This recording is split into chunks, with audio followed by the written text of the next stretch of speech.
And the last three on this page, the rules for multiplying and dividing. Now the rules for multiplying and dividing are not the same as the rules for adding and subtracting. So you have to think about, am I multiplying or dividing, or am I adding and subtracting? For multiplying and dividing, if the signs are the same, we get a positive answer. Now that's if we're only working with two values, and that's what they're assuming. So if I take 2 times 3, I get 6.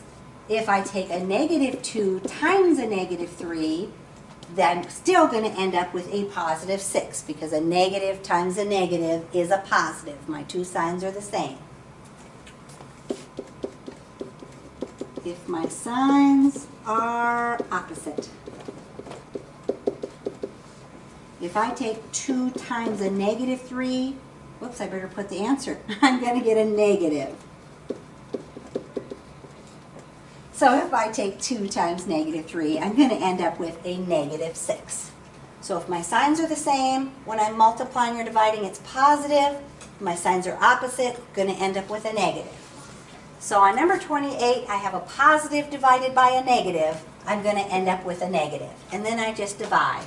45 divided by 5 is 9.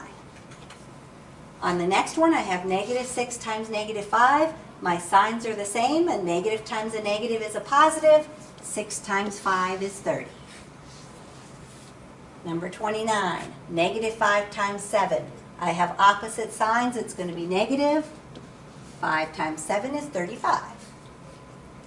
Negative 54 divided by 9. A negative divided by a positive is going to stay negative. 54 divided by 9 is 6. Number 30, negative 27 divided by negative 9. I have a negative divided by a negative. My signs are the same. It's going to end up being positive. 27 divided by 9, 3.